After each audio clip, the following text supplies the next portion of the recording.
मगर चक्कर ये था, वेदों को समझना और पढ़ना बहुत मुश्किल है। तो उन्होंने फिर पुराणों की रचना की, 18 पुराण, जिसमें उन्होंने स्टोरीज लिखी।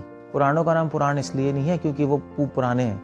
वेद तो बस प्रिंसिपल्स दे रहे हैं, सत्यम वद, सत्य बोलो। अब उसको कोई एग्जाम्पल भी तो देना पड़ेगा, हरिश्चंद्र, तब समझ आएगा, ओहो सत्य ऐसे बोलना है। वेद जब समाज में आए, लोगों के पास पहुंचे, तो कलयुग में तो वैसे ही लोग डल माइंडेड हैं, उन्होंने वेदों के अलग अलग मतलब निकालना शुरू कर दिया। तो उसके लिए वेदांत सूत्र लिखा। वेदांत सूत्र में गलत गलत सिद्धांत काट के सही सिद्धांत की स्थापना की। व्यास का मतलब एक तो होता है एक्सपैंड, विस्तृत। तो जिन्होंने वैदिक नॉलेज को एक्सपैंड किया पुराणों के रूप में, व्यास मतलब होता है स्प्लिट। उन्होंने एक वेद को 4 भाग में तोड़ दिया। इनफैक्ट वेद व्यास जी को ज्ञान का अवतार बोला जाता है। श्री प्रभुपाद की जय। सो ओके, हम वेद व्यास जी के बारे में डिस्कस कर रहे हैं। तो वेद व्यास कौन थे और हमारे लिए क्यों इंपॉर्टेंट है। इनफैक्ट सनातन संस्कृति के लिए बहुत इंपॉर्टेंट है वेद व्यास जी। सो वेद व्यास जो थे वो इनफैक्ट सबसे पहले तो ये पता होना चाहिए वेद व्यास का मतलब क्या है। उनका नाम, महान ऋषि थे जिन्होंने 4 वेदों की रचना की है, महाभारत की रचना की है, ब्रह्मसूत्र की रचना की है, 18 पुराणों की रचना की है। इनफैक्ट इन किताबों के बिना सनातन संस्कृति है हो ही नहीं, मतलब एग्जिस्ट ही नहीं करती, क्योंकि यही तो किताब है हमारी सनातन संस्कृति बेस। इनफैक्ट वेद व्यास के बिना भारत ही एग्जिस्ट ही नहीं करता, क्योंकि बिना संस्कृति के भारत का कोई मतलब नहीं है। बिना वेद व्यास की किताबों के संस्कृति का कोई मतलब नहीं है। तो हम ये कह सकते हैं कि अगर भारत है तो वो वेद व्यास की वजह से। सो वेद व्यास जो है, उनका जो नाम का मतलब है, उससे आपको समझ आ जाएगा उनका काम। बट उससे पहले पता लगाना पड़ेगा कि वो है कौन। सो एक्चुअली क्या था कि सबसे पहले तो ये पता होना चाहिए कि वेद व्यास एक टाइटल है, कोई नाम नहीं है किसी व्यक्ति का। जैसे इंद्र है, इंद्र टाइटल है। तो ब्रह्मा जी के एक युग में कितने इंद्र होते हैं, किसी को पता है? कितने इंद्र होते हैं? ब्रह्मा जी एक दिन में 14 इंद्र होते हैं, 14 इंद्रस। उसके बाद जब नेक्स्ट दिन होता है तो 14 इंद्र दोबारा आ जाते हैं। तो इंद्र एक गद्दी है। तो कई 14 इंद्र हैं, उनके अलग अलग नाम है। सो जैसे अब इस संसार में भी ऐसे होते हैं, प्राइम मिनिस्टर एक मतलब प्रधानमंत्री एक टाइटल है, फिर उसमें मोदी हो सकता है या अटल बिहारी वाजपेयी हो सकता है, ऐसे इंद्र है। ऐसे वेद व्यास हैं। सो अलग अलग युगों में अलग अलग लोग वेद व्यास बनते हैं। अभी तक जो हमारे ब्रह्मा जी हैं, हमारे ब्रह्मा जी के 50 ईयर्स हो गए हैं अकॉर्डिंग टू सेलेस्टियल कैलकुलेशन, हमारे नहीं। तो 50 दिव्य योग हो गए हैं। तो उनके ब्रह्मा जी की लाइफ में अभी तक 24 वेद व्यास आ चुके हैं। और वो 24 वेद व्यासों के नाम, भागवतम में भी कुछ वेद व्यासों के नाम है, बाकी लिंग पुराण में 28 वेद व्यासों के नाम है। हमारे वेद व्यास अभी लेटेस्ट वेद व्यास हैं, जिनका नाम है कृष्ण द्वैपायन वेद व्यास। सो उनका नाम कृष्ण द्वैपायन क्यों पड़ा, वो आपको पता लगेगा उनकी लाइफ हिस्ट्री से। सो क्या हुआ कि वेद व्यास जी के जो फादर है उनका नाम है पराशर मुनि, और उनकी मदर का नाम क्या है? सत्यवती।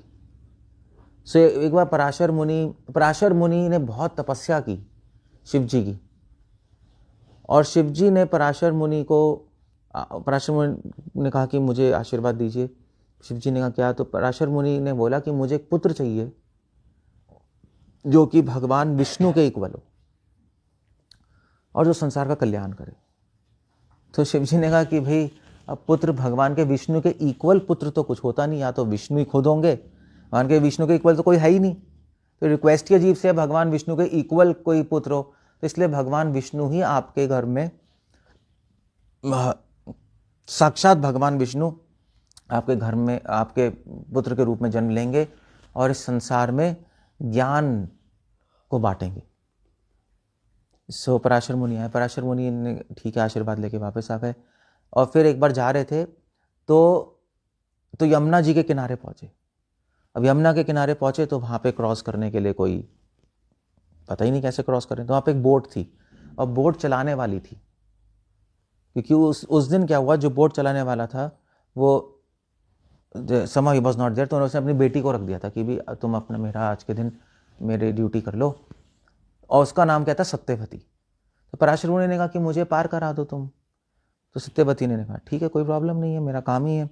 तो जब पार कर रहे थे, तो जब बीच में पहुंचे यमुना के, तो पराशर मुनि ने कहा कि ये समय जो है, इस वक्त जो नक्षत्र है, उस नक्षत्र पे एक महान व्यक्ति का जन्म होने वाला है, जो कि स्वयं विष्णु होंगे, और उसमें मुझे तुम्हारी हेल्प चाहिए। सत्यवती ने कहा क्या हेल्प चाहिए? तो उन्होंने कहा कि तुम्हें उनकी माँ बनना पड़ेगा। सत्यवती ने कहा मगर अगर आप मुझसे विवाह करेंगे तो मैं तो सेलिब्रेट, मतलब मैं तो मैरिड नहीं हूँ, मैं तो कन्या हूँ, और अगर आप मैरिज नहीं करेंगे, ऐसे ही पुत्र हो गया तो मैं तो खत्म हूँ, फिर तो सोसाइटी में इतनी निंदा होगी मेरी, मेरे फादर ही मुझे निकाल देंगे। और दूसरी बात यह है कि मैं आपके योग्य भी नहीं हूँ, क्योंकि आप इतने महान ऋषि हैं और मैं तो एक मछुआरे की बेटी हूँ, और ऊपर से सत्यवती के शरीर में से बहुत गंदी स्मेल आती थी, मछली की, जन्म से ऐसा था, वेरी बैड स्मेलिंग। तो उन्होंने कहा मैं तो आपके योग्य ही नहीं हूँ, कुल से भी नीचे हूँ, शरीर से भी नीचे हूँ, बुद्धि से भी नीचे हूँ, मैं क्या है? तो पराशर मुनि ने कहा इसकी चिंता मत करो, डोंट वरी अबाउट दैट। तो पराशर मुनि ने कहा कि तुम कन्या ही रहोगी, उसमें कोई प्रॉब्लम नहीं है, तुम्हारे पुत्र तो मैं अपनी दृष्टि से पुत्र कर दूंगा तुम्हारे। ऑफ कोर्स पराशर मुनि तो महान ऋषि हैं, और तो पराशर मुनि ने वहाँ बीच नदी के बीच में एक आर्टिफिशियल आइलैंड बना दिया अपनी तपस्या से, और उस आइलैंड के चारों तरफ क्लाउड्स कर दिए, और फिर अपनी दृष्टि से सत्यवती को गर्भवती किया, और गर्भवती हुई सत्यवती, और जैसे ही गर्भवती हुई वैसे ही पुत्र भी पैदा हो गया वहाँ पर। जब सब कुछ जादू से हो रहा है तो पुत्र भी हो सकता है। घर में बच्चा आया और पुत्र भी पैदा हो गया, और उस पुत्र का नाम क्या हुआ? वेद व्यास उन्होंने रखा। एक्चुअली वेद व्यास नहीं रखा, वेद व्यास तो टाइटल है। उस पुत्र का नाम क्या रखा? कृष्ण द्वैपायन वेद व्यास, उनका नाम था कृष्ण द्वैपायन। वेद व्यास टाइटल है। कृष्ण द्वैपायन क्यों रखा? क्योंकि कृष्ण का मतलब होता है काला, उनका कंप्लेक्शन हरिहर जैसा था,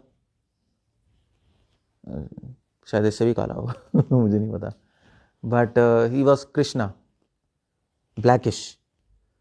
और द्वैपायन मतलब आइलैंड, द्वीप पे जो पैदा होता है वो द्वैपायन है। कुंती का पुत्र कौंतेय है, कुंती से कौंतेय, या फॉर एग्जाम्पल और क्या है, राधा का पुत्र राधे, कौन है राधे? कर्ण। तो ऐसे वो बन जाता है, तो माँ के नाम से बच्चे का नाम होता है। तो वो द्वीप पे पैदा हुआ है, तो क्या बन गया? द्वैपायन। तो उनका नाम क्या पड़ेगा? कृष्ण द्वैपायन। तो और फिर उसके बाद पराशर मुनि ने ब्लेसिंग्स दी सत्यवती को कि तुमने, भगवान विष्णु का ही अवतार हो गया है कृष्ण द्वैपायन के रूप में, तुम्हें क्या चाहिए? तो उसने कहा मुझे कुछ नहीं चाहिए। पराशर मुनि ने खुद से उसको ब्लेस दिया कि तुम्हारा एक तो शरीर से मछली की स्मेल हट जाए, और तुम्हारे शरीर से मृग के जो पेट में वो क्या होता है, कस्तूरी जैसी स्मेल तुम्हारे बॉडी से आने लगे, और कई किलोमीटर तक स्मेल जाए, और तुम परम सुंदरी बन जाओ, और तुम्हारा विवाह भारत के महान कुल में होगा। ऐसे ब्लेसिंग देके पराशर मुनि निकल गए वेद व्यास जी को लेकर।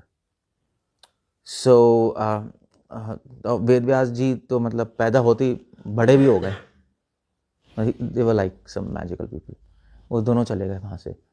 तो पराशर मुनि ने फिर वेद व्यास जी को वहाँ पे शिक्षा दिलवाई।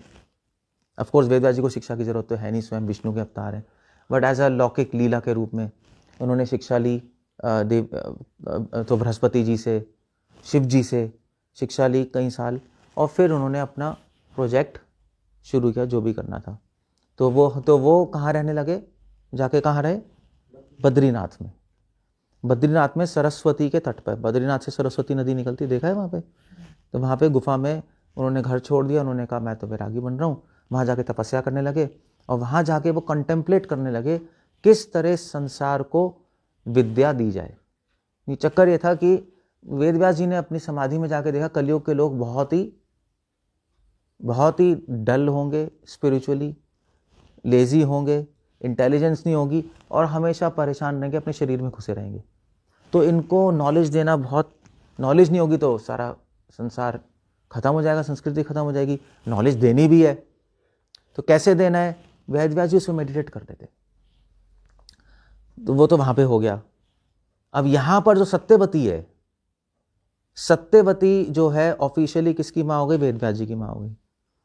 मगर सत्यवती इतनी ब्यूटीफुल हो गई और इतनी खुशबू आने लगी कि शांतनु जो है वो एक बार यमुना जी के पास घूमने आए। शांतनु राजा पांडव कौरव कुल, सो आए यहाँ पर, तो उन्होंने इसको देखा, उन्होंने कहा कोई स्मेल आ रही है बहुत अच्छी स्मेल, क्योंकि कई किलोमीटर तक फैली थी ना। जब पहुँचे तो उन्होंने कहा ये तो इमीडिएटली अट्रैक्ट हो गए सत्यवती से। तो इमीडिएटली अट्रैक्ट हुए सत्यवती से कहा मैं तुमसे विवाह करना चाहता हूँ। अब सत्यवती ने कहा मैं आपसे विवाह करूंगी एक कंडीशन पे कि ये जो मेरे पुत्र हैं वो नेक्स्ट राजा बनेंगे, क्योंकि राजा की तो कई रानियां होती हैं। अब शांतनु किसी और रानी से उन्होंने शादी की हो तो उनसे बड़ी रानी कोई हो तो उसके पुत्र बन जाएंगे। इनफैक्ट शांतनु के पहले ही एक पुत्र हो चुका था, कौन, भीष्मितामा। अब वो कैसे हुआ था, क्योंकि शांतनु की मैरिज किससे हुई थी, गंगा जी से। शांतनु किसके अवतार हैं, शांतनु समुद्र के अवतार हैं, समुद्र के अवतार। उनका नाम शांतनु इसलिए पड़ा था क्योंकि जब ब्रह्मा जी से समुद्र का जन्म हुआ तो समुद्र बहुत शोर कर रहा था। अभी भी जाओ बीच पे शोर नहीं होता, अभी तो कम होता है, उस टाइम बहुत इतना शोर कर रहा था कि ब्रह्मा जी के कान में दर्द हो गया। तो ब्रह्मा जी ने कहा शांत हो जा, तो वो शांत हो गया। अब शांत है वो, अब शोर नहीं कर रहा, शांत है, तब भी इतना शोर है, इसलिए उनका नाम क्या पड़ा, शांतनु। शांत से शांतनु पड़ गया जो, तो समुद्र की इनकारनेशन है। तो उनका विवाह गंगा जी से हुआ, गंगा जी से हुआ। तो गंगा जी से हम सबको स्टोरी पता है कि 8 बच्चे पैदा हुए, 7 तो पहले गंगा जी ने खुद ही मार दिए। तो गंगा जी ने बोला शांतनु से कि भी हमारे बच्चे होंगे, पूछना मत कि बच्चे कहाँ जा रहे हैं। 8वें पे शांतनु टॉलरेट नहीं कर पाए, उन्होंने कहा ये कहाँ लेके जा रही हो। तो उन्होंने कहा ठीक है आप रखिए इस बच्चे को। और उस बच्चे का नाम उन्होंने क्या रखा, हाँ नहीं भीष्म नहीं रखा, देवव्रत। भीष्म तो टाइटल था, बाद में मिला है उनको। देवव्रत रखा उसका नाम, देवव्रत, क्योंकि तो अब गंगा जी चली गई। तो देवव्रत किसके इनकारनेशन थे, 8वें वसु थे एक्चुअली। जितने भी तो उन्होंने कहा बाकी 7 का क्या किया, गंगा जी ने बाकी 7 को तो मैंने स्वाहा कर दिया और क्या किया। तो उन्होंने कहा तुम तो बहुत क्रूर हो, यह कर दिया। तो गंगा जी ने बताया ऐसा कुछ नहीं है, एक्चुअली पिछले युगों में 8 वसु थे। तो 8 वसु किसके आश्रम गए थे, ऋषि के आश्रम गए थे ना, कुछ किसी ऋषि के आश्रम गए थे। तो वहां पे उन्होंने ऋषि की जो कामधेनु गाय वो चुरा ली थी। तो ऋषि ने शाप दिया था उन 8 को कि तुम पैदा होते ही मर जाओगे। मगर क्योंकि जो 8वें वसु थे, 8वें वसु ने मना किया था कि मत चुराओ, फिर भी उन्होंने चुराई। तो ऋषि मुनि ने कहा क्योंकि तुमने मना किया था और धर्म का साथ दिया था, इसलिए तुम नहीं मरोगे पैदा होने पे, बाकी 7 मर जाएंगे और तुम जियोगे और तुम्हारी उम्र बहुत लंबी होगी। तो वो ही जो 8वां वसु, बाकी 7 तो चले गए, वही 8वें वसु कौन थे, देवव्रत। तो जब शांतनु की विवाह सत्यवती से, सत्यवती ने कंडीशन रख दी कि भी आपको कोई पुत्र राजा नहीं बनेगा। अब भीष्म तो बड़े पुत्र हो गए, सॉरी देवव्रत। तो देवव्रत ने तो एक्चुअली शांतनु ने कहा कि नहीं मैं ऐसे थोड़ा ना कर सकता हूँ, देवव्रत को ही राजा बनाऊंगा। वैसे भी देवव्रत गंगा पुत्र है, गंगा जी का बेटा, मतलब अगर थ्रोन पे बैठेगा तो हमारा राज्य, मतलब क्या सौभाग्य से बड़ी बात क्या है। शांतनु बहुत दुखी रहने लगे, डिप्रेशन में चले गए। तो ये देवव्रत ने बात पूछा पिताजी आप डिप्रेशन में क्यों है। उन्होंने कहा कि देखिए मेरे को प्रेम हो गया सत्यवती से, उसने ऐसी कंडीशन रखी है, मगर मैं उसके बिना रह भी नहीं सकता, तो क्या करूं। तब देवव्रत ने एक व्रत लिया, वाव ली, क्या ली कि मैं विवाह नहीं करूंगा। अगर वो विवाह नहीं करेंगे तो गद्दी पे नहीं बैठ सकते, क्योंकि राज्य का राजा बनने के लिए रानी भी होनी चाहिए। तो उन्होंने कहा मैं विवाह नहीं करूंगा, आजीवन ब्रह्मचारी रहूंगा। इस तरह से सत्यवती को कोई खतरा नहीं होगा मुझसे। और जब उन्होंने ऐसा बोला तो देवताओं ने फूल की वर्षा की और उनका नाम क्या रखा? भीष्म। भीष्म मतलब भीषण वाव, भीषण मतलब ग्रेट एंड स्ट्रॉन्ग वाव। सो सत्यवती ने कहा ठीक है, जब ऐसा भीष्म ने अनाउंस कर दिया तो सत्यवती ने कहा ठीक है, मैरिज हो गई दोनों की। तो सत्यवती और शांतनु से 2 बच्चे हुए। कौन कौन थे? एक विचित्रवीर्य थे और छोटे थे, और बड़े थे चित्रांगदा। 2 बेटे हुए। अब चक्कर यह हुआ कि चित्रांगदा सब खुश थे, सत्यवती खुश थी, चलो भी पुत्र हुए, राज्य का एक क्या कहते हैं उसको, हाँ, उत्तराधिकारी आ गया। तो मगर चित्रांगदा एक बार फॉरेस्ट में हंटिंग करने गए थे और उनको तो कुछ गंधर्वों से फाइट हुई, ही वॉज किल्ड। छोटे बच्चे विचित्रवीर्य, विचित्रवीर्य बहुत बीमार रहते थे और विचित्रवीर्य को टीबी हो गया, ट्यूबरक्लोसिस, और पड़े रहते थे। अब चलो वैद्य से तो ट्रीटमेंट चल ही रहा था। अब उन्होंने कहा, सत्यवती ने कहा भी शादी वादी करते हैं, कोई उत्तराधिकारी तो आए फिर, तो शादी कैसे करें, विचित्रवीर्य इतने वीक पड़े हैं कि अब कौन शादी करेगा, क्या होगा। तो भीष्म ने कहा मैं कराऊंगा शादी, और वो जाके स्वयंवर में गए। अंबिका और अंबालिका को स्वयंवर से किडनैप करके लिया है। इनफैक्ट तो पता नहीं तो अंबिका अंबालिका के पिता का नाम क्या था, कौन थी, कौन से राजे की थी ये? I am just missing my information. Anyway, तो अंबिका अंबालिका को गंधार राज्य की थी। गंधार तो वो हुई, गंधारी थी, गलत कह दिया।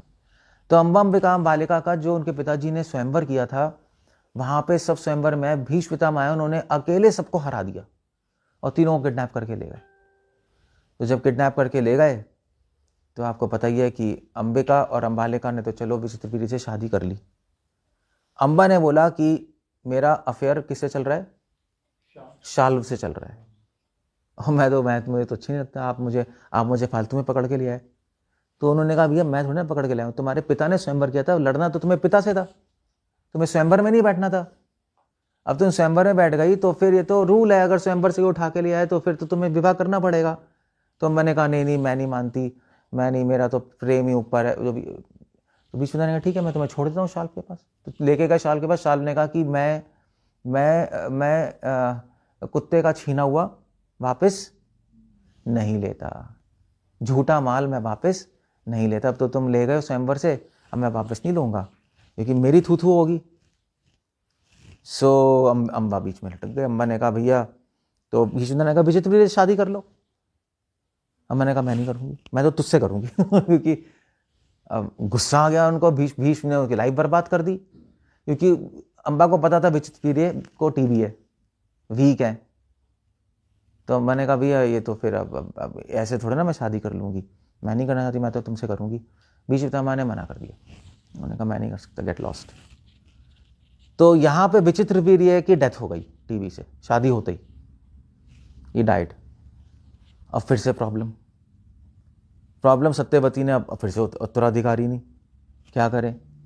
ना विचित्रवीर्य रहा, चित्रांगदा रहा, कोई भी नहीं रहा, शांतनु भी नहीं है, कोई है ही नहीं। भीष्म ने वो सेलिबेसी की वाव ली। सत्यवती ने भीष्म पितामह को बहुत समझाया कि तुम अपनी वाव तोड़ दो और राज्य के कल्याण के लिए विवाह करके बैठ जाओ। भीष्म पितामह ने कहा मैं इम्पॉसिबल है, मैं तोड़ नहीं सकता।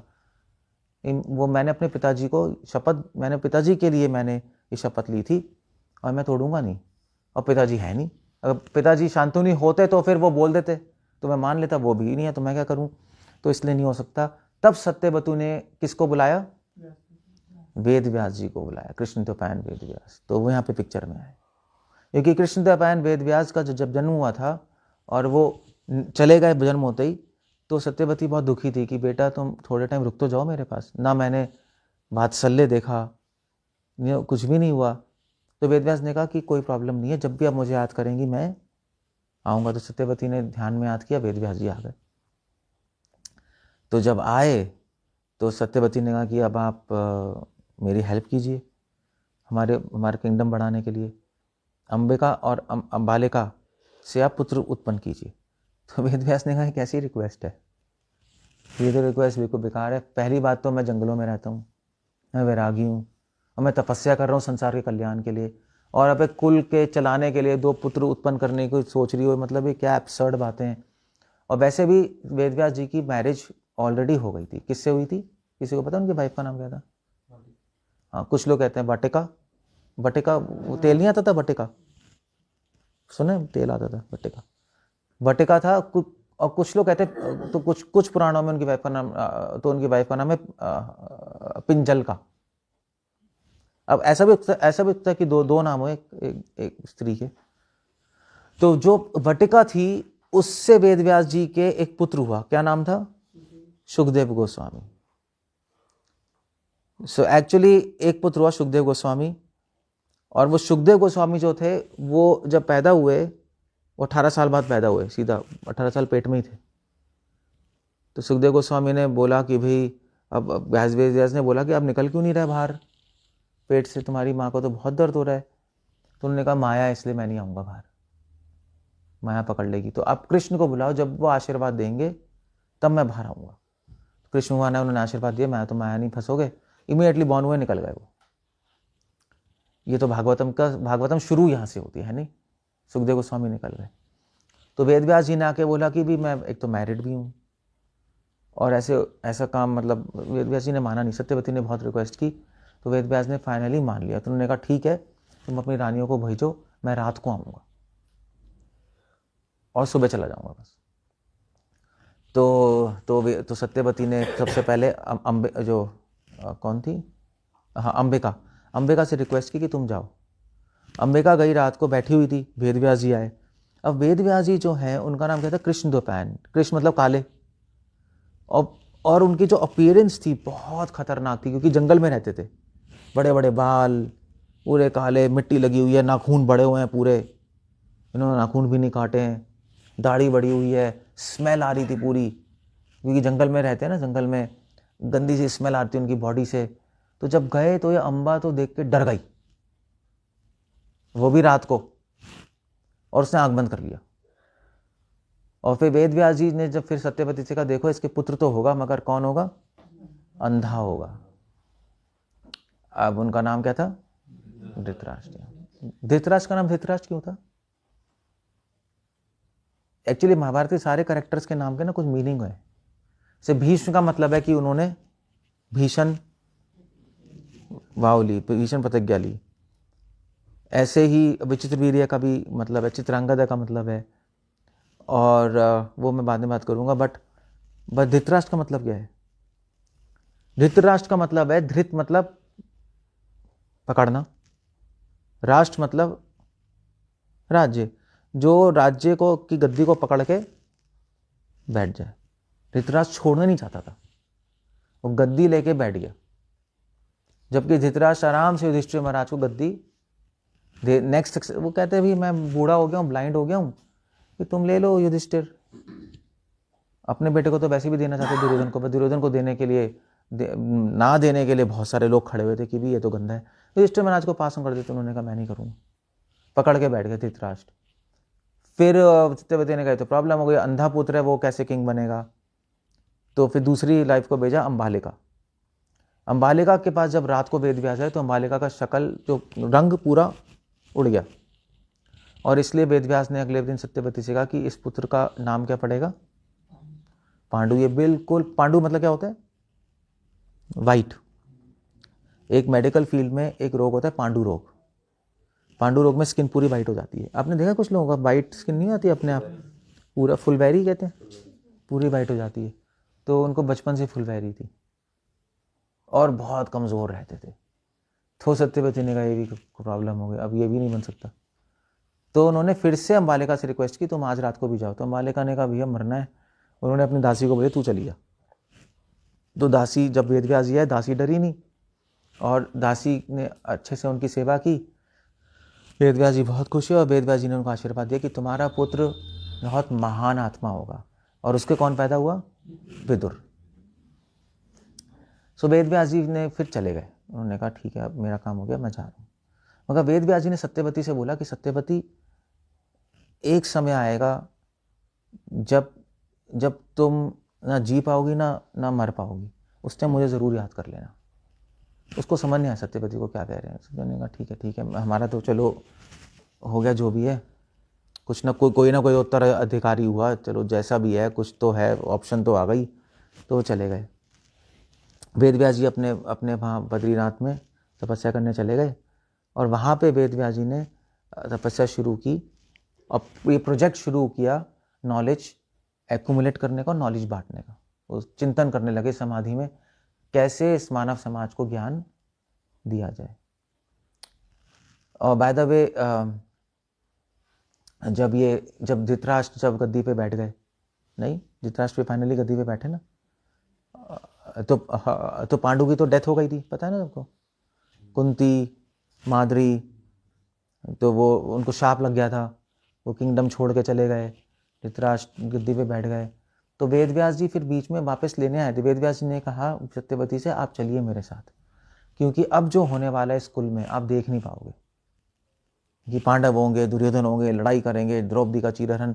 तो सत्यवती को अपने साथ लेके चले गए थे वेद व्यास जी। तो वहाँ पे फिर बद्रीनाथ पे बैठ के उन्होंने प्रोजेक्ट शुरू किया। और प्रोजेक्ट कैसे शुरू किया, उन्होंने 4 शिष्य लिए, मेन शिष्य, और उन्होंने कहा कि आप लोग 4 शिष्यों को क्या बोला, 4 शिष्यों को उन्होंने क्या किया, उन्होंने 4 वेद को 4 भाग में डिवाइड किया।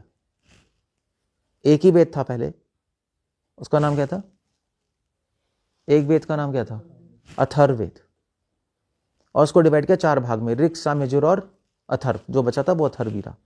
और वो 4 वेद 4 अपने मेन डिसाइपल्स को दिया। वो कौन कौन से डिसाइपल्स थे, वो थे पाइला, जैमिनी, वैशंपायना, और चौथे कौन से थे, चौथा मेरा नाम स्किप हो गया, देख लेना।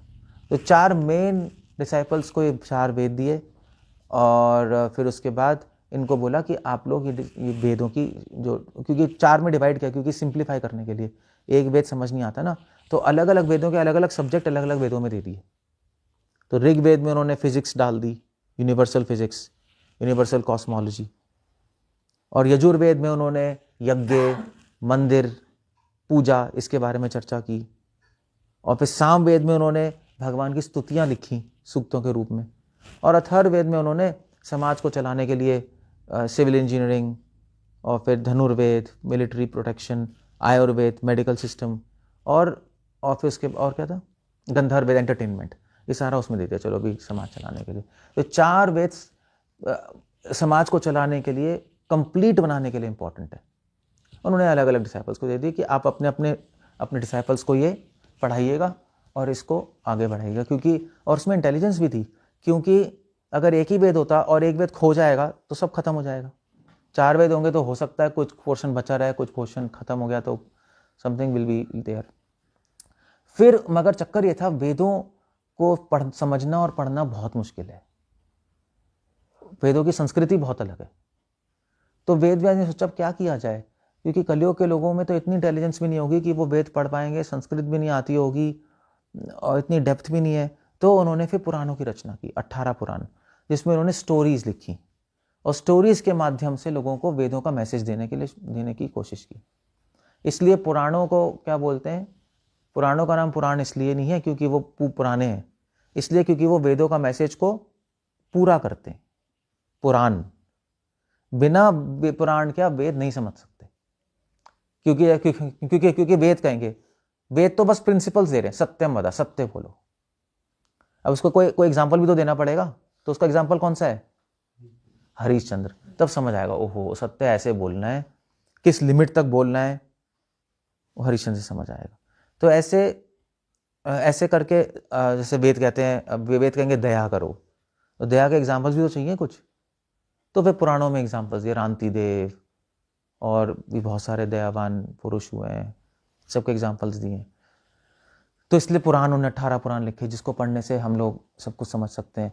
फिर उन्होंने वेदांत सूत्र लिखा, क्योंकि चक्कर ये हो, वेद जब समाज में आए, लोगों के पास पहुंचे, तो कलयुग में तो वैसे ही लोग डल माइंडेड हैं, उन्होंने वेदों के अलग अलग मतलब निकालना शुरू कर दिए। तो व्यासदेव ने कहा कि भैया वेदों को समझाने के लिए किताब लिखनी पड़ेगी। तो उसके लिए वेदांत सूत्र लिखा।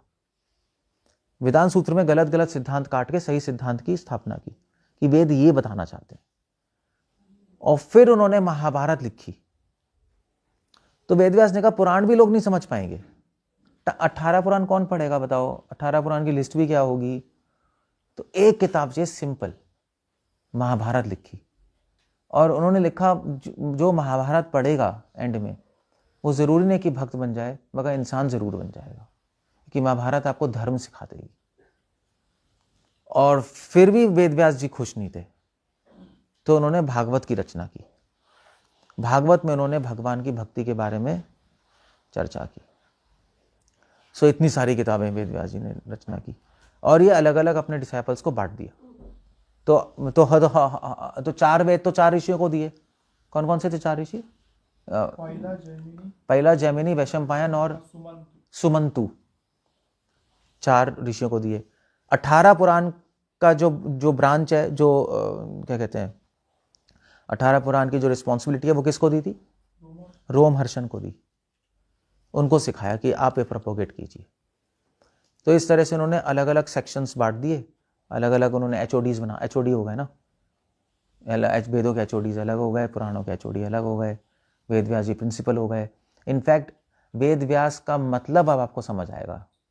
वेदव्यास जी का नाम वेदव्यास क्यों है? क्योंकि वेद व्यास का मतलब क्या होता है, किसी को पता है?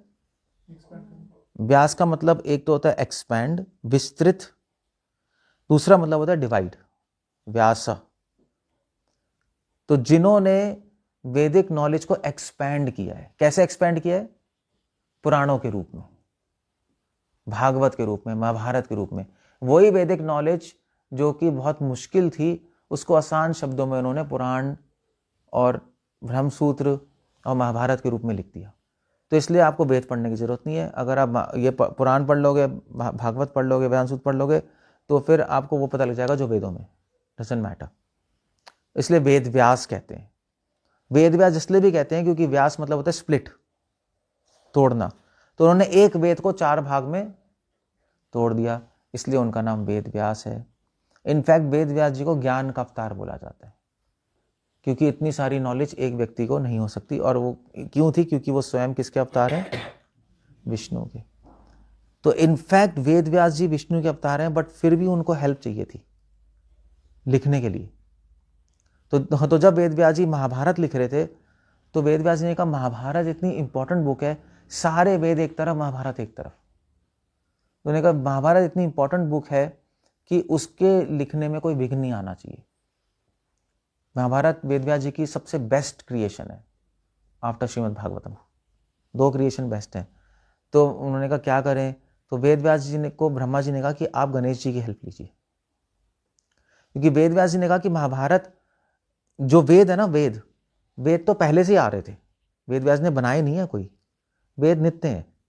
वेदव्यास जी ने जब लिखे हैं सिर्फ, तो वेदव्यास जी ने वेदों को ट्रांसक्राइब किया है। ट्रांसक्राइब समझते हो? ट्रांसक्रिप्शन। तो पहले से लिख दिए, बस उसमें कोई दिमाग नहीं लगाना पड़ा। अलग अलग ऋषियों ने जो नॉलेज दिया था, जो पहले सुन के होता था, जिसको इसलिए वेदों का नाम था श्रुति। उन्होंने कहा मेमोरी कम हो जाएगी तो लिख दो, बस दैट्स ऑल। उन्होंने बस पेन डाउन कर दिए। मगर महाभारत उनकी रचना है, खुद उन्होंने प्रकट की है। वो ट्रांस समाधि में जाकर, उन्होंने समाधि में जाकर महाभारत लेके आए हैं स्वर्ग से, खुद रचना है उनकी। तो वेदव्यास ने कहा जब मैं रचना कर रहा हूँ समाधि में जाकर, तो मैं समाधि में बोल रहा हूँ श्लोक, तो कोई लिखेगा, क्योंकि वो लिख नहीं सकते ना, वो समाधि में बैठे हैं, एक श्लोक बोल रहे हैं, तो somebody has to record। तो उन्होंने गणेश जी को इनवाइट किया। गणेश जी आए। गणेश जी ने कहा बहुत अच्छा है, मैं आपकी सेवा करूंगा, मगर एक कंडीशन है। कंडीशन क्या थी? किसी को पता कंडीशन है? हाँ, कि नॉन स्टॉप लिखूंगा, आपको नॉन स्टॉप बोलना पड़ेगा, वरना मैं छोड़ के चला जाऊंगा। है ऐसा पता नहीं ऐसा क्यों किया, ऐसा क्यों किया मुझे भी नहीं पता, मुझे चेक करना पड़ेगा ऐसा क्यों किया, बट उनकी कंडीशन थी मैं नॉन स्टॉप बोलूंगा। तो वेदव्यास ने कहा मेरी भी कंडीशन है कि आप नॉन स्टॉप लिखेगा, मगर मैं बीच बीच में, मगर आपको समझ के लिखना पड़ेगा जो भी मैं बोल रहा हूं। अगर आपको समझ नहीं आए तो आप लिखिएगा मत। तो गणेश जी ने कहा आप बहुत चतुर है, मैं समझ गया आपकी चाल। तो गणेश जी ने कहा ठीक है, अब बोलना शुरू कीजिए। तो वेद व्यास जी ने क्या किया, आप जब भागवत महाभारत पढ़ोगे ना, महाभारत में बीच बीच में ऐसे श्लोक आएंगे जिसके हजारों मतलब है और बहुत कंफ्यूजिंग है, एग्जैक्ट मतलब निकालना बहुत मुश्किल है उसके। तो वेद व्यास ने जानबूझ के ऐसे श्लोक बोले जो कि बहुत मुश्किल है, तो गणेश जी को पॉज करना पड़ा वहां पे कि यहां पे इनका क्या मतलब है। वैसे तो गणेश जी भी बहुत इंटेलिजेंट हैं, विघ्न, गणेश जी को बुलाए इसलिए था क्योंकि वो विघ्न विनाशक है, उनके प्रोजेक्ट में कोई विघ्न आए, कंप्लीट हो जाए। मगर गणेश जी भी कंफ्यूज हो गए। अब वेद व्यास जी भी कोई बच्चे नहीं है, विष्णु खुद है, तो गणेश जी नहीं लिख पाए। और जब उन्होंने टाइम मिला थोड़ा, तो उस टाइम में उन्होंने जाके खा पी लिया, टॉयलेट कर ली, नहा लिया, कुछ तो बंदा करेगा, कुछ 2-3 घंटे सो भी गए और गणेश जी अपना सोचे जा रहे। गणेश जी तो देवता है, वेद व्यास जी मनुष्य के रूप में यहाँ पर, तो उनको खाना पीना सोना भी तो करना पड़ेगा। तो उन्होंने वहाँ पे ब्रेक ले ली, थोड़ा सा टाइम ले लिया घूमने का। तो जब आते तो उन्होंने कहा गणेश जी समझ आ गया, फिर गणेश जी हाँ अब समझ आ गया, अब आप बोलिए। तो उन्होंने बोलना शुरू किया। तो वेद व्यास जी कंडीशन है, इसलिए अब महाभारत में क्या आते, गीता आती है, आती नहीं आती है गीता महाभारत के कौन से पार्ट में है? मध्य पार्ट। ये क्या होता है? ये कुछ होता ही नहीं। हाँ किसमें? हाँ भीष्म पर्व में है, भीष्म में, शांति पर्व में, शांति पर्व में, शांति पर्व में गीता। गीता के अलग अलग चैप्टर्स हैं, एक चैप्टर का नाम है शांति पर्व, उसमें भगवत गीता आती है। और अब भगवत गीता में पढ़ो तो ऐसे श्लोक हैं जो बहुत कंफ्यूजिंग है, आपको समझ ही नहीं आएंगे बोला क्या है। जैसे ये वाला श्लोक है ना, कौन सा है वो तो चलो नहीं, उससे पहले एक श्लोक है, वो कौन सा है, energy neither created neither destroyed, second chapter में। हाँ कौन, क्या श्लोक है?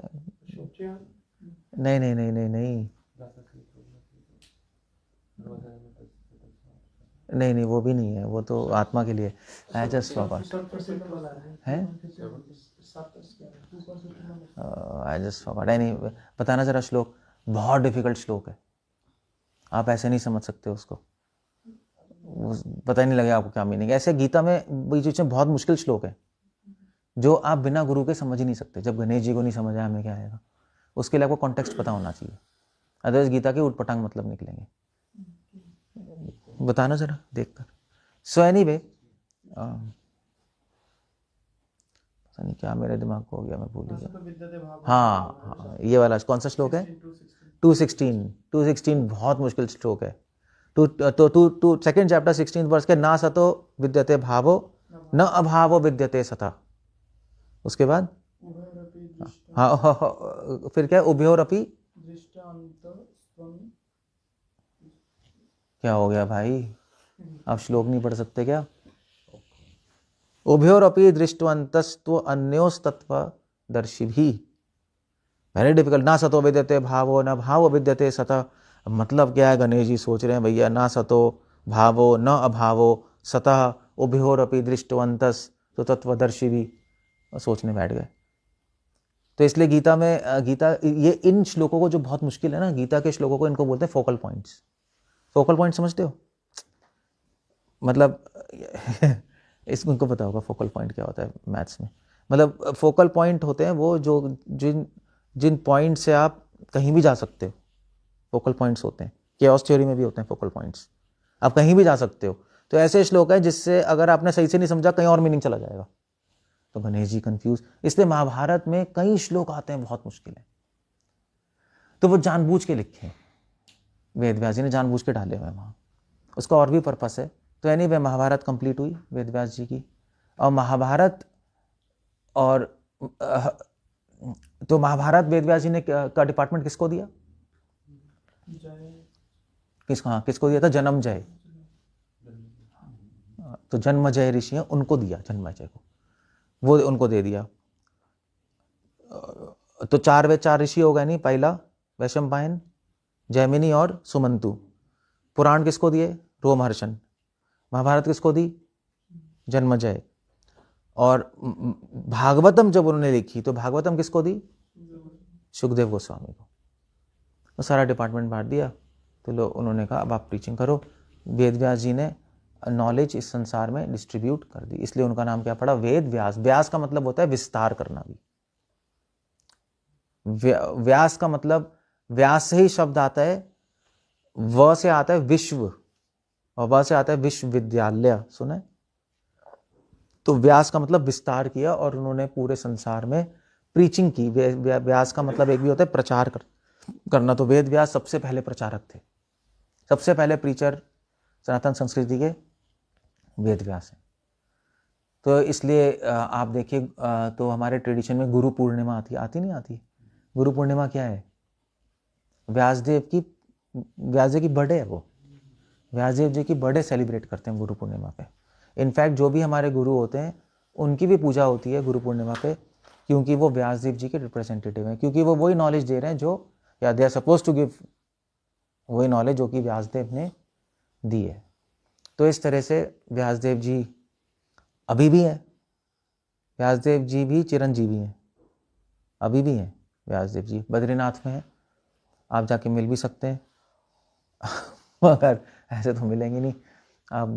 मगर मध्वाचार्य गए थे, वो मिल के आए थे। आज से 800 साल पहले एक बहुत बड़े संत हुए मध्वाचार्य, वो बद्रीनाथ गए। तो बद्रीनाथ में भी 2 बद्रीनाथ हैं, एक उत्तर बद्री है, एक दक्षिण बद्री है। जो मनुष्य हम देख सकते हैं वो दक्षिण बद्री है, उत्तर बद्री और ऊपर है और अगले डायमेंशन में है, आप देख नहीं सकते, वो एक डिफरेंट डायमेंशन में है। तो मध्वाचार्य वहाँ पे गए, वहाँ पे वेद व्यास जी अभी भी रहते हैं और वेद व्यास जी कलयुग के अंत का वेट कर रहे हैं। कलयुग के अंत में अश्वत्थामा उनका शिष्य बनेगा वेद व्यास जी का, और अश्वत्थामा को नेक्स्ट वो मनु बनाएंगे। और उद्धव जी भी हैं वहाँ। उद्धव जी, भगवान कृष्ण ने बोला था जब द्वारका पे फ्लड आ गया था ना, उद्धव जी ने बोला था कि आप बद्रीनाथ जाइए, वेद व्यास जी के पास रहिए। तो उद्धव जी भी वहाँ पे वेद व्यास जी का रह रहे हैं, वो भी वेट कर रहे हैं और वो अपने अगले युग में वेद व्यास बनेंगे उद्धव जी। मैंने कहा ना वेद व्यास और टाइटल है, वो अगले में वेद व्यास जी बनेंगे उद्धव जी। वो वेद व्यास जी से शिक्षा ले रहे हैं अभी बैठ के वहाँ। सो इस तरह से वेद व्यास जी के बारे में शॉर्ट में थोड़ा सा मैंने आपको बता दिया। हरे कृष्णा, कुछ पूछना है, कुछ कहना है? वेद व्यास जी के गुरु, वेद व्यास जी के गुरु नारद मुनि नहीं है। वेद व्यास जी के गुरु बृहस्पति हैं, पराशर मुनि है उनके फादर। नारद मुनि तो इसलिए क्योंकि शिक्षा गुरु हो गए। उन्होंने बोला ना भागवतम लिखो, इसलिए हमने रखा है। नारद मुनि ने इंस्पायर किया था ना वेद व्यास जी को भागवतम लिखने के लिए, इसलिए नारद मुनि का नाम रखा है। और तो वेद व्यास जी ने सनातन सनक कुमार से भी शिक्षा ली है, 4 कुमारों से शिक्षा ली है। हाँ, जन्मजय परीक्षित महाराज के पुत्र, आई थिंक सो, या शायद वही थे। I think so, I just देखना पड़ेगा, आई थिंक वही थे परहैप्स। क्या कहना है? जैसे जब वेद व्यास जी ने सत्यवती को वो दिया, तो साइड में एक पता नहीं सुना हुआ, आपने सुनाई थी, पता नहीं, एक ऋषि को उसको शाप दिया था, उसने देख लिया था। वो तो ये था कि जब वेद व्यास जी सत्यवती से यमुना जी के बीच में क्लाउड आ गए, द्वीप आ गया, तो उस तरफ एक ऋषि खड़ा हुआ था। तो उसने देखा कि पराशर मुनि का दिमाग खराब हो गया, ये लड़कियां लगे हुए हैं। उसने उठपटांग सोच लिया मतलब of course I mean to, उसको सोचना चाहिए था, उसको पता होना चाहिए पराशर मुनि किस कैलिबर के हैं, जिन्होंने विष्णु पुराण लिखी है, ऑर्डनरी तो है नहीं वो, तो कुछ चक्कर होगा। उसके माइंड में उल्टे पुल्टे थॉट्स आ गए और उससे उसका अपराध हो गया पराशर मुनि के अगेंस्ट।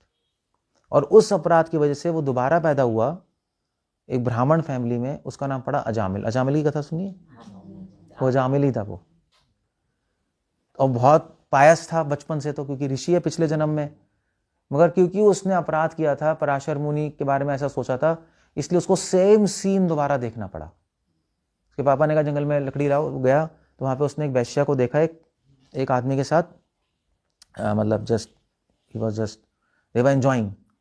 इसका माइंड घूम गया।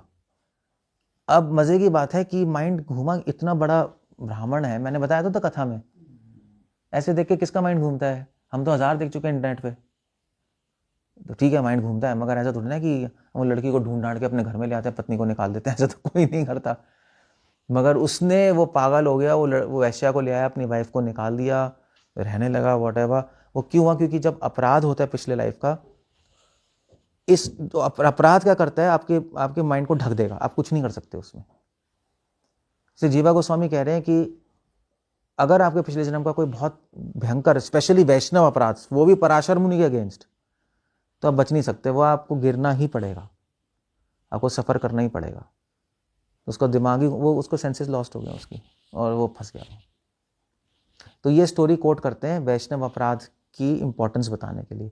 बाकी जितने भी अपराध हैं उससे ऐसा नहीं होता, आप संभल सकते हो। वैष्णव अपराध हो गया तो कोई नहीं बचा सकता, फिर तो आपको फॉल डाउन होना ही पड़ेगा। That's how it goes. ये थोड़ी इंटरनल स्टोरी है। ओके, कुछ कहना है और कुछ पूछना है? वेदों की संस्कृत मुश्किल क्यों है? किसी को संस्कृत आती है? कोई संस्कृत टीचर है? कोई नहीं है? स्कूल में तो सीखी होगी थोड़ी बहुत, नहीं? पटम पटे पटानी संस्कृत कभी ना आनी, आनी तो भूल जानी, मास्टर जी से मार खानी है, तो ये तो पता होगा। ये तो हम, ये तो रटे होंगे है। हाँ, वो सब पटती पटता पटंती, पटसी पटता पटता, पठामी पठावे पठामा, ये तो फिर लट लकार है, फिर लोट लकार, फिर लंग लकार, अब पठा पठा करते रहो बस ये। तो अब ये है कि वो इतनी मुश्किल थी, किसको पल्ले ही नहीं पड़ती थी, किसी को संस्कृत नहीं, इतनी मुश्किल थी। अब वैदिक संस्कृत जो है वो इसका बाप है। अब वैदिक संस्कृत ऐसे समझ ही नहीं सकते आप, क्योंकि वैदिक संस्कृत में नॉर्मल संस्कृत के रूल्स नहीं लगते, बिल्कुल अलग चलती है। क्योंकि वैदिक संस्कृत में एक एक शब्द का, एक एक लेटर का मतलब है, शब्द नहीं होते वहाँ लिखा होगा व ल, जैसे आपने तंत्र में पढ़ा, चम नहीं पढ़ते, चम चम चम, ओम चम चम चम, ओम सम सम सम, ओम लम लम लम, ऐसे नहीं होता। तो वहाँ पे लेटर्स की पावर होती है। अब वो समझने के लिए आपको संस्कृत नहीं चाहिए, वो समझने के लिए आपको फिलॉसफी भी चाहिए। तो इसलिए वेद बहुत मुश्किल है समझना, क्योंकि इसमें बीजा मंत्र हैं, उसकी संस्कृत के रूल्स बिल्कुल अलग चल रहे हैं। तो उसको नॉर्मल संस्कृत पढ़ने के लिए 12 साल चाहिए, वैदिक संस्कृत पढ़ने के लिए और 12 साल चाहिए। अब प्रॉब्लम है कि मुश्किल क्यों है, दैट्स अ क्वेश्चन। गीता की बहुत सिंपल संस्कृत है, स्कूल की संस्कृत पढ़ के आप कर सकते हो। पुराणों की बहुत सिंपल है, महाभारत बहुत सिंपल है। वेदों की संस्कृत इतनी मुश्किल इसलिए है क्योंकि वेदों की जो नॉलेज है वो कॉस्मोस की नॉलेज है, यूनिवर्सल नॉलेज है। अब अगर ओपन कर दें उसको तो खतरा है, क्योंकि अगर किसी ने डिकोड कर ली वो तो गलत इस्तेमाल कर लेगा। क्योंकि वेदों में बहुत मैजिकल चीज़ें भी हैं, तांत्रिक चीज़ें भी हैं, यूनिवर्स को चलाने के प्रिंसिपल्स हैं, ऐसे आप खोल के नहीं दे सकते आप। मतलब एक कंट्री को चलाने के लिए जो पेपर्स हैं आप पब्लिक में बांट दोगे क्या? वो तो पता नहीं प्राइम मिनिस्टर के कहाँ लॉकर में कहाँ कुछ रखा होगा। अभी वही बात होगी, पूरे यूनिवर्स को चलाने के पेपर्स, वो नॉलेज वेद है, इसलिए उसको कोड करना बहुत ज़रूरी है कि जो ट्रेंड है वही डिकोड कर पाएगा। मगर देनी भी और नहीं भी देनी, that was the whole idea. नहीं देंगे तो फिर तो पूरा ही खत्म हो गया, देंगे तो दूसरी तरफ प्रॉब्लम है कि गलत इंटरप्रेट हो गया तो पूरा गंद। तो इसलिए उन्होंने कोडेड लैंग्वेज में दी है, मुश्किल लैंग्वेज में, जो कि प्रॉपरली ट्रेंड है वो ही डिकोड कर पाएगा। अब ट्रेंड कौन होगा? ट्रेंड तो वही होगा जिसको पहले इंटरेस्ट होगा स्पिरिचुअल लाइफ में, और जो बहुत डेडिकेटेड होगा, 24 साल कौन लगाएगा पागलों की तरह, और जो बहुत प्योरिटी से कर रहा होगा। तो इसलिए अधिकारी के पास नॉलेज जाएगी, अनाचारी के पास नहीं जाएगी नॉलेज, इसलिए उसको ऐसा रखा है। आप खरीद भी लोगे मार्केट से, कुछ समझ नहीं आएगा आपको। आप इंग्लिश पढ़ लो ट्रांसलेटेड, ये जो आपके किसने ट्रांसलेट किया है, जो कौन से है वो, मैक्स मुलर और इन लोगों ने, उनको ऊट पटांग कुछ समझ नहीं आया उसके अंदर, ये कोडेड है लैंग्वेज, इसलिए मुश्किल रखी है। ये सिस्टम है कोड करने का सिस्टम है, कंप्यूटर कोड तो थे नहीं वहाँ। लैंग्वेज को ऐसा बना दिया कि डिकोड नहीं कर पाया कोई, संस्कृत पढ़ के भी नहीं कर पाएगा, तब तक गुरु शिष्य परंपरा नहीं आएगा तब तक नहीं कर सकता वो, इसलिए। ओके, और कुछ कहना है किसी को? महाभारत की रचना की है। हाँ, कर तो दी। पहले महाभारत हुई नहीं थी कि महाभारत नहीं हुई थी, उसके बाद? महाभारत से पहले ही उन्होंने रचना कर दी। जैसे वाल्मीकि रामायण में रामायण से पहले ही उन्होंने रामायण लिख दी थी ना, ऐसे ही इन्होंने ये तो त्रिकालदर्शी लोग हैं भाई।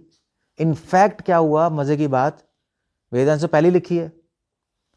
तो जब पांडवों को वनवास हुआ एक बार, मतलब एक बार क्या मतलब वनवास में एक बार क्या हुआ, वनवास के समय एक बार क्या हुआ, दुर्योधन इनकी पार्टी ने कहा इनको घेर के मार देते, सिंपल, खत्म काम, ना बजेगा बांस ना बजेगी बांसुरी। दुर्योधन ने कहा कि हम सब 100 भाई मिलके, शकुनी, हम सब मिलके, और उन्होंने कृपाचार्य को बोला आपको भी चलना पड़ेगा, सब घेर के इनको, ये तो वन में रह रहे हैं, पता तो लग ही गया उनको जब वनवास के वक्त मार देंगे, तो पहुंच गए वहां मारने के लिए, घेर लिया सबको। अब पांडव, उनको पता था पांडव में एक पांडव भी पूरे उनको खत्म करने के लिए काफी है, भीम भी हरा सकता है सबको, युधिष्ठिर भी, अर्जुन भी। तो जब सो रहे थे तब घेर लिया उनको। उन्होंने कहा पहले हम द्रौपदी को किडनैप कर लेंगे, ट्रिक करते हैं, द्रौपदी को किडनैप कर लेंगे और किडनैप करके फिर पांडवों को पे हम अटैक करेंगे सोते हुए, तो वो वीक पड़ जाएंगे क्योंकि द्रौपदी होगी नहीं, घबरा जाएंगे, द्रौपदी का चली गई, और उनको ब्लैकमेल करके इनको मार देंगे हम। पहुंच गए वहां, अब पहुंच गए वहां पे, घेर लिया, द्रौपदी को पकड़ लिया उन्होंने, और ये निहत्ते सोए हुए हैं, एकदम से आंख खुली, उन्होंने घेर लिया, तो उन्होंने कहा मार देंगे। जैसे ही मारने वाले थे वो, वेद व्यास जी आ गए वहां। तो व्यास जी ने कहा एक मिनट, जो मैंने महाभारत लिखी है उसमें सीन है ही नहीं है। तो मारा हुआ है कैसे तुम? अभी मर ही नहीं सकते। उन्होंने कहा ये क्या बकवास है। महादेव ने कहा बकवास नहीं, यही सत्य है, तुम यहाँ से चले जाओ, अदरवाइज तुम क्या मारोगे, मैं एक शाप से तुम सबको अभी खत्म कर दूंगा, मगर मैं अपनी स्टोरी खराब नहीं करना चाहता, क्योंकि तुम्हें भी जिंदा रहना है, इनको भी जिंदा रहना है। प्रणाम करके निकल गए। यहाँ तक हुआ है महाभारत में, इन्होंने लिख दी है। It happen like that. जी ने बोला एक शिष्य को अपने कि तू ब्रह्मचारी रहेगा, उन्होंने कहा ठीक है कोई प्रॉब्लम नहीं है। तो वेद व्यास जी ने बोला ठीक है, तो उसने बोला कि तो व्यास जी ने कहा तुम मुझसे प्रॉमिस करो। शिष्य ने कहा मैं प्रॉमिस करता हूँ, मैं अपनी जान दे दूंगा, मगर ब्रह्मचारी रहूंगा। तो ठीक है, वो अपनी कुटिया में रहने लगा। तो उसने कहा कि वो ब्रह्मचारी रहना चाहता है, उसने कहा गुरु का ऑर्डर है मेरे लिए। तो वो गेट बंद करके रहता था, बाहर नहीं आता था वो, कि भाई कि स्त्री को देख लेंगे तो पता नहीं शादी वादी हो जाए, दिमाग खराब हो जाए, क्या होगा, अंदर रहता था। तो अब क्या हुआ तो वेद व्यास जी ने तो क्या किया, एक बार क्या किया, वो कह रहे थे कि मुझे धाम यात्रा करनी है, वो जाने नहीं दे रहा था। वैसे मतलब वेद व्यास जी कहना चाहते थे, अब स्टोरी पूरी बताओ एक मिनट। मैं अकेला रह लूंगा, वो अकेले फंस जाओगे, नहीं आपने मेरे को जो शिक्षा दी मैं उसका 100% पालन करूंगा, फिर मैं फंसूंगा नहीं, मैं वेद व्यास जी को देख लो, देख लिया, फिर वो चले जाते, इसमें बारिश आ रही होती, वो तेजी हाँ ये था।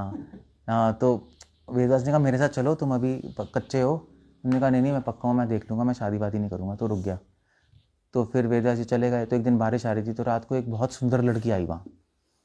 तो नॉक किया, उसने कहा प्लीज़ मुझे अंदर आने दीजिए, मैं ठंड से मर रही हूँ और अबला स्त्री हूँ ये वो। तो उसने कहा ठीक है आ जाओ अंदर, तो मगर तुम ड्राइंग रूम में रहो, मैं अंदर रूम में रहूँगा, और मैं अंदर से लॉक करके रहूँगा, और मुझे तंग ना करना तुम। तो ड्राइंग रूम में आके रह ली। तो पूरी गीली हो गई थी, वो तो पूरी गीली हो गई, कपड़े भी गीले हो गए नहीं। तो उसने देखा तो उसी को। अब शास्त्रों में लिखा है कि स्त्री चलो सुंदर तो होती है, मगर स्त्री के कपड़े गीले हों तो फिर वो और सुंदर बन जाती है। इसलिए पिक्चरों में नहीं दिखाते वो, पिक्चरों में यही नहीं होता, बारिश आती है गीली आती है, बस फिर हीरो टैं। ये शास्त्रों में। तो वो देख के वो तो दिमाग ही घूम गया। तो उसने कहा भैया छोड़ो, हरी हरी हरी, अंदर जाके लॉक करके बैठ गया अंदर। उन्होंने कहा मैं खोलूंगा ही नहीं, चाहे कितने नॉक करे। तो नहीं तो फिर उसने कहा कि, तो उससे श्री ने कहा तुम अंदर रहोगे मैं बाहर रहूंगी, पागल हो गया तुम, कैसे ऋषि हो? मैं अंदर रहूंगी और तुम बाहर रहो। तुमने कहा हाँ ये सही है, तू अंदर रहेगी और तू अंदर से लॉक करियो, खोलियो मत बस किसी भी कंडीशन में, क्योंकि उसका वैसे ही दिमाग खराब हो गया। तू खोलियो मत, मैं बाहर रह लूँगा और मैं सिक्योरिटी करता रहूँगा, ये भी कोई आ ना जाए। उन्होंने कहा हाँ ठीक है, ये तो ठीक है अभी। तो तो वो बाहर आ गया। तो फिर रात को वो सो ही नहीं पा रहा, तो उठा 1 बजे 2 बजे, उसको सो ही नहीं पा रहा। फिर उसने नॉक नॉक किया रात को, तो उसने खोला नहीं, क्योंकि उसने बोला था कि मत खोलियो।